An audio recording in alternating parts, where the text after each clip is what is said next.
What is up, ladies and gentle nerds? It's your boy Graham, also known as HamHawks42 on the internet, and today is a very special episode. This one's going out to my buddy Acer, who requested that we take a look at a specific card that makes for a killer commander and talk about how to build it out into a proper commander deck.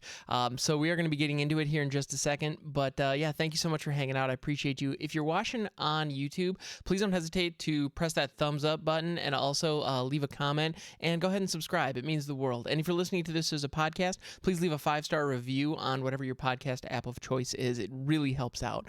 Thank you so much. All right, and with that, let's get into it. All right, so today we are looking at Muldrotha, the Gravetide, which if you're not familiar, Muldrotha is a 6/6 elemental avatar for 3 black, green, blue. During each of your turns, you may play up to 1 permanent card of each permanent type from your graveyard. And if a card has multiple permanent types, choose one as you play it. So there are dozens of ways that you could build this deck. And the cool thing is, because you get cards of every single permanent type, it rewards you for variety. So having a couple of Planeswalkers in here could be useful because the different permanent types, we have Planeswalker, Artifact, Enchantment, and Creature. Those are the major ones. Amongst them, we also have Auras, which if you're looking at an enchantment, that's a subtype. So if I'm not mistaken, those are the 4 permanent types we have. Then there's also lands. And that actually, you can play lands from your graveyard with Muldrotha as well. So you have 5 different permanent types that we're working with here. So we want to include more of those into the deck and see what kind of synergies we can get. So let's take a look at, and there's also flavor text. My child grew from rot and ruin, yet she bloomed. And that is by Multani, who is apparently the parent of Muldrotha. I don't know enough about the lore to really speak to that, unfortunately, because that sounds like an interesting family dynamic, at the very least. Yeah, elemental families. I'm not sure exactly. It's a little bit different than the nuclear family, I'm sure. Anyway, so what does this card want is really the question. It's much like we're writing a story, you need to understand what your main character wants. Well, in this case, if we're building a deck, what does this deck want to do? It wants to take cards that are in your graveyard. Okay, so we have the graveyard action. Wants to take cards that are in your graveyard, play them with the commander in play. So that means we need to have the commander in play. And then once we have the commander in play, we need to be able to leverage our graveyard to various effects. So if we're going to be leveraging our graveyard and casting cards out of our graveyard, they need to get into our graveyard in some way. And the very first thing that I think of is reanimation. Whenever we're looking at reanimation, the very first thing I think about is sacrificing, because that's one of the easiest ways to get something into your graveyard that's useful. So there are a couple of cards out there that actually sacrifice themselves to produce value. And so the 2 that come to mind right off the bat are Spore Frog, which this little guy, if you're not familiar, you sacrifice Spore Frog to prevent all combat damage that will be dealt this turn. So it doesn't matter who it's by, it's a fog for 1. Great little card. No, Spore Frog is great. So putting Spore Frog in the mix is kind of a no-brainer. And then the other one that comes to mind is Sakura Tribe Elder, which is a 1/1 for 2 that you can sacrifice to search your library for a basic land, put that land onto the battlefield tapped, then shuffle your library. If you have ever played green in Commander, there's a very good chance you have resolved a Sakura Tribe Elder. It's just a go-to staple in the format, and with good reason, because it in many cases is a strictly better rampant growth, and because it's on a body, we can reactivate it with Muldrotha over and over and over again. So Sakura Tribe Elder and Spore Frog are 2 great examples of cards that we can take advantage of going to the graveyard. Now, when we're sacrificing creatures and sending them to the graveyard, there are a couple of things we can do with them on the way. There's one enchantment that is absolutely fantastic, that doesn't get enough love, and that is Pattern of Rebirth. Pattern of Rebirth synergizes with these kinds of sacrifice creatures beautifully. Pattern of Rebirth, if you're not familiar, it's an aura that when an enchanted creature dies, that creature's controller may search the library for a creature card, put that card onto the battlefield, and shuffle your library. And it costs 4, 3 and a green. So what you can do is put Pattern of Rebirth on a Spore Frog, sacrifice the Spore Frog. Hey, nobody's dealt combat damage, but that I really don't care about. Instead, I'm going to go grab the biggest, nastiest creature in my entire deck and just windmill slam it onto the field. And I just get it basically for free. Well, I mean, for the low cost of 4 in sacrificing the Spore Frog or Sakura Tribe Elder, which you were going to do anyway. And the thing that makes that especially potent and especially powerful in Muldrotha is if you have a Pattern of Rebirth in your graveyard, you can play it out as your enchantment after you've played out your Spore Frog or your Sakura Tri-Builder as your creature for the turn, which creates an infinite, well, not an infinite, but it creates a loop that allows you to, for 4 or for 5 mana, you can prevent all combat damage that would be dealt. So that's something that you gotta, sequence around. But for 5 mana, every single turn, you can search your library for any creature and put it onto the battlefield. That is crazy good value. That is going to be just head and shoulders like redonkulous. Now, if you're like me, you tend to prefer to play without tutors or minimize tutors. In that case, there are some other things we can do to get a lot of cards into our graveyard and do fun things with them. So there are a couple of things we can do there. The first one that comes to mind is Hermit Druid. This card was banned in Legacy. It's so freaking good. And what it does is you pay 1 green, tap, reveal cards from the top of your library until you reveal a basic land card. Put that card into your hand, and all other cards reveal this way into your graveyard. So this is going to be a phenomenal way to stock your graveyard if you have access to it. Now, Hermit Druid is kind of a pricey card. So there are less expensive ways to fill your graveyard. You can use things like Mire Triton or Satyr Wayfinder is another great example of a card that can help fill your graveyard. With Satyr Wayfinder, when it enters the battlefield, reveal the top 4 cards of your library. You may put a land card from among them into your hand, put the rest into your graveyard. So this is going to load your graveyard with at least 3 cards, if not 4. And the cool thing is, with Muldrotha down, like all 4 of those could come into play very, very soon. And that's just lovely.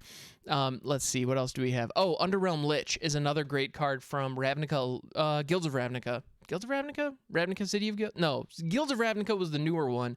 Ravnica City of Guilds was the older one. Yeah, not confusing at all. So Underrealm Lich from the most recent Ravnica block. If you would draw a card instead, look at the top 3 cards of your library, then put 1 into your hand and the rest into your graveyard. Then you can pay 4 life. Underrealm Lich gains indestructible until end of turn, and you tap it. So basically it regenerates, but just with the newer wording of regenerate that makes it a little cleaner. Yeah, so if you would draw a card instead, look at 3 cards. You pick the best of them that you actually want in your hand, and then the other 2 go straight to your graveyard. So Underrealm Lich with draw spells can be incredibly powerful. So that's another way to load the graveyard over the course of a game quite nicely. So that does it for the creatures, as well as 1 enchantment. There are some other great things we can do with that. So if we're using cards like Sakura Tri-Builder, like Spore Frog, to get recurring value, especially with things like Pattern of Rebirth, we can actually cheat a little bit by using cards like Kaya's Ghost Form to get multiple triggers in each go-round. Also, Uro is incredibly powerful in a Muldrotha deck, but that's kind of goes without saying because Uro is just incredibly powerful. But with Kaya's Ghost Form, whenever you enchant a creature or a planeswalker you control, when the enchanted permanent dies or is put into exile, return it to the battlefield under your control. So if you use Muldrotha to cast out a Spore Frog, put a Pattern of Rebirth on it, then you cast Kaya's Ghost Form from your hand, say, or you could use Kaya's Ghost Form from your graveyard, with Muldrotha as the enchantment, and then you'd be able to loop the sacrifice effects. So what you can do is, if you put this on a Spore Frog, you'd be able to nullify combat on 2 of your opponent's turns, not just yours. In a 3-person pod, that means nobody else is allowed to attack. With a Kaya's Ghost Form and Spore Frog, those 2 can create a really cool loop that can really shut down all of your opponent's aggro plans, which is just money, in my opinion. Let's see, what else do we have? Oh, another great enchantment that we can pull from our graveyard is Animate Dead. So Animate Dead is an enchantment with a wall of text on it, which really all it comes down to is Animate Dead allows you to reanimate a creature, and it functions as an aura. For as long as Animate Dead is attached to the creature, it gets to live. The moment if Animate Dead gets disenchanted or bounced, the creature dies immediately. And the creature gets -1/-0. So it weakens the creature slightly and pulls them out of the graveyard. So this is another great card that we can use with Muldrotha. So what we can do is effectively pay 2, pull this out as an enchantment, and a creature kind of comes along for the ride. And then we can use our creature for the turn that Muldrotha gives us on another creature in our graveyard.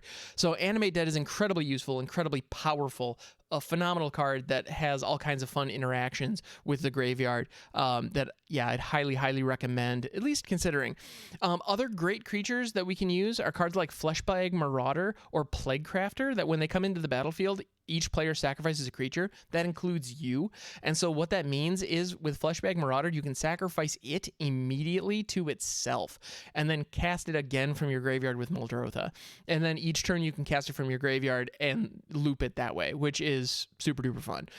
It sacrifices itself in a very similar function as Spore Frog and Sakura Tribe-Elder. It works a little bit differently because if you wanted to keep Fleshbag Marauder around, you could theoretically.